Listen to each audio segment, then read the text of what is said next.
Bom dia, meus irmãos. Mais um dia na graça e na misericórdia de Deus. Gostaria aqui de expor as minhas impressões, as minhas conclusões sobre o livro de Enoque. Né? O livro de Enoque supostamente foi escrito por Enoque na época pré-diluviana, né? Antes do dilúvio. E o livro de Enoque, ele traz detalhes, relatos de coisas daquela época que inclusive complementam a história bíblica. Tá? Não é um livro canônico, por isso não está na Bíblia, por não ter autoridade canônica, mas compunha os livros que os judeus liam, né, que fazia parte da cultura judaica, tá? Inclusive fazia parte do Antigo Testamento, foi retirado do Antigo Testamento no século I, século II. Tá? Portanto, a igreja cristã, pelos judeus, né? Portanto, a igreja cristã manteve essa retirada do livro de Enoque, entendendo que não tem autoridade canônica. E o primeiro ponto que eu quero ressaltar é que não ter autoridade canônica, não fazer parte do cânon bíblico, não significa que é mentira. Nós precisamos entender essa diferença. Né? Então, um relato histórico, por exemplo, história do Brasil, por exemplo, você pega um livro de história do Brasil, aquilo não tem autoridade canônica. Mas não significa que aquele livro seja mentiroso. Ele só não tem autoridade canônica a respeito das coisas sobre a salvação.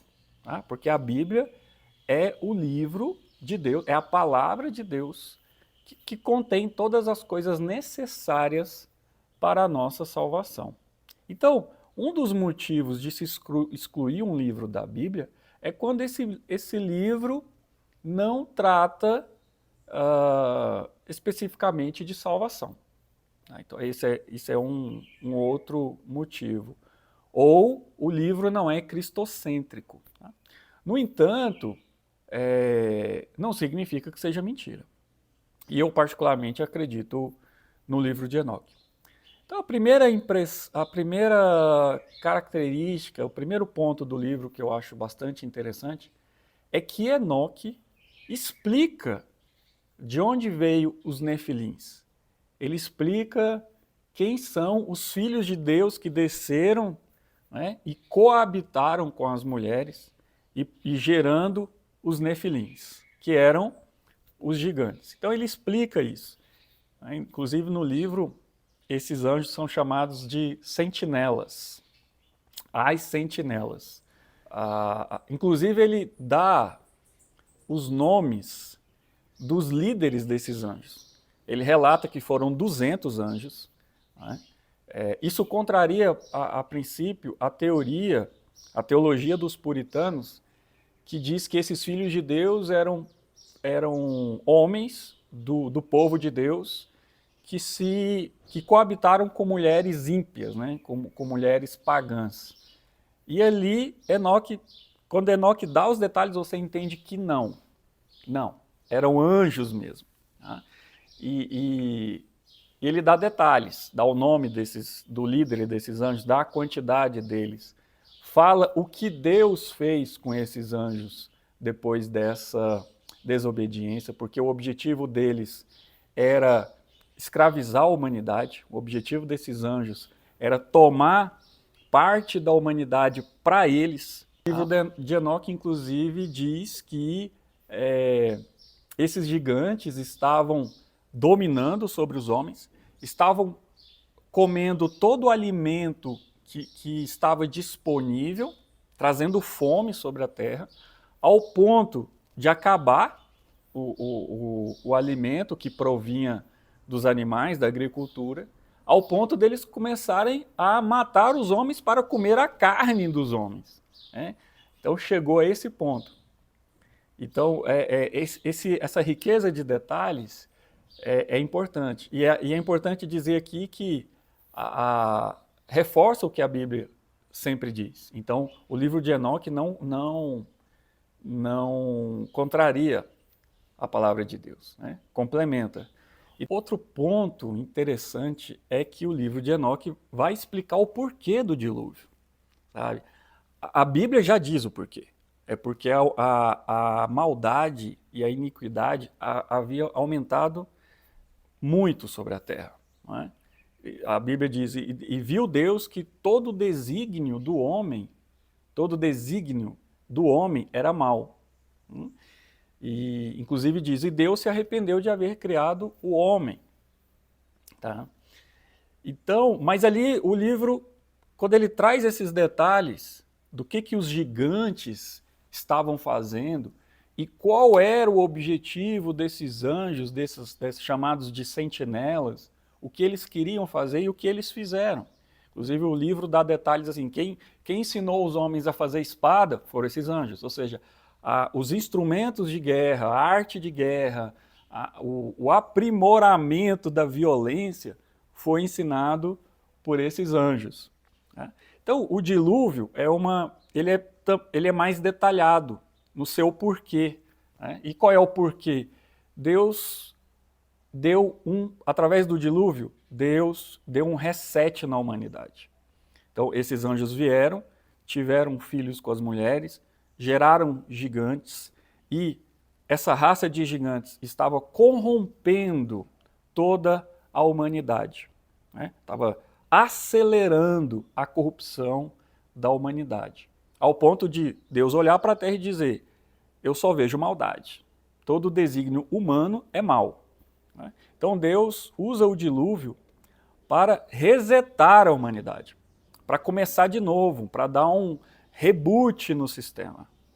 Então esse foi o objetivo do dilúvio, e ali no livro de Enoque explica melhor. Né? Inclusive no livro explica se uma coisa que talvez não reparamos, mas se no dilúvio todos os gigantes morreram, esses nefilins morreram, por que havia gigantes após o dilúvio?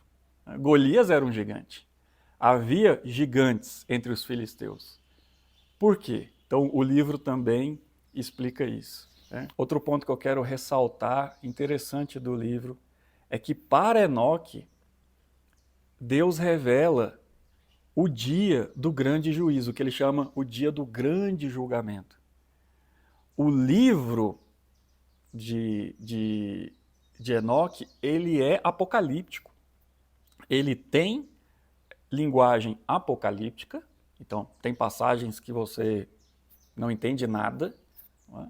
Porque é uma linguagem apocalíptica. Inclusive as visões que ele tem é naquele mesmo estilo das visões que o apóstolo João recebeu na ilha de Patmos, o Apocalipse, né? O nosso Apocalipse da nossa Bíblia.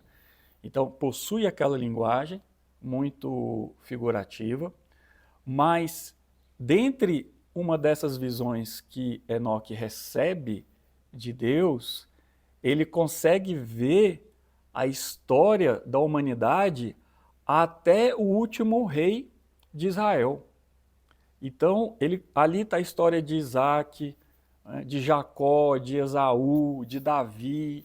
Então, nessa visão, a grande parte da história de Israel é revelada para Enoque.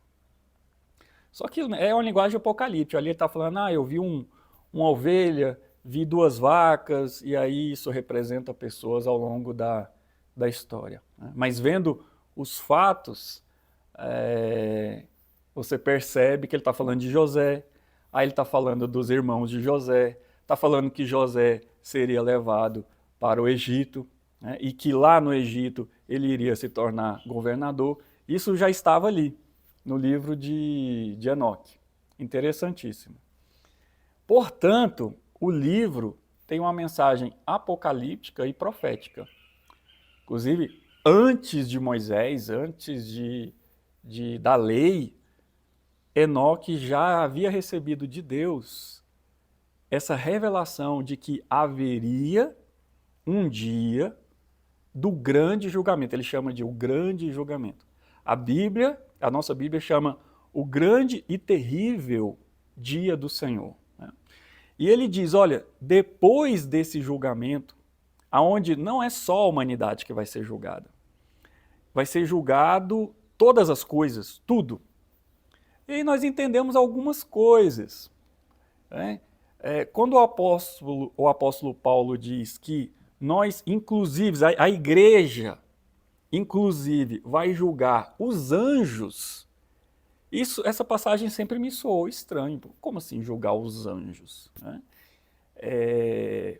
Porque no livro de Enoque diz que esses anjos que desceram e que corromperam a humanidade, que coabitaram com mulheres, gerando gigantes, eles estão presos por Deus. Deus os aprisionou e eles vão ficar presos até o dia do grande julgamento, quando eles serão julgados. Então, o livro diz que tudo será julgado por Deus, todas as pessoas, todos os anjos, sejam eles demônios ou não sejam demônios, sejam anjos caídos ou não caídos, e que depois desse grande julgamento, todo o estado que as pessoas, ou seja, toda a sentença que os seres criados por Deus receberem de Deus nesse julgamento, esse estado será eterno. Ou seja, se você for condenado, você será condenado eternamente. Se você for absolvido e habilitado a estar na morada de Deus, isso também será eterno. Enoque fala que aqueles que amam a Deus e que negam a sua própria carne, em função de amar a Deus, herdarão de Deus a vida eterna. Ou seja, Enoque já traz a noção de salvação, de julgamento, do grande dia do julgamento, e que depois desse julgamento, todas as decisões e sentenças desse julgamento seriam aplicadas de forma eterna. Isso corrobora, como os irmãos podem perceber, isso corrobora totalmente com a palavra de Deus, com a Bíblia. É isso que a Bíblia diz. Isso foi revelado para Enoque, né, no início da humanidade. No início da humanidade. Todas essas coisas foram reveladas. Um ponto interessante é sobre o nascimento de Noé. Tem um ponto interessante sobre Noé, quando ele nasce. Eu não vou revelar aqui no vídeo, não vou dar spoiler, vou deixar para que você leia no livro. É que Lameque, pai de Noé, acha que Noé não é filho dele. Noé nasce com determinadas características que ele diz, olha, esse menino não é humano.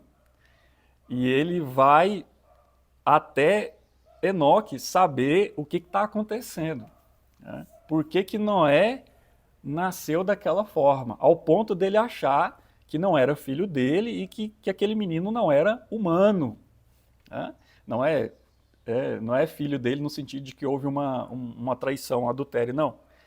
Noé nasceu com características que fez Lameque acreditar que ele não era humano. O pai dele olhou para ele e falou, esse menino não é humano. E ele vai consultar Enoque para saber o que está acontecendo. É interessantíssimo. Tá?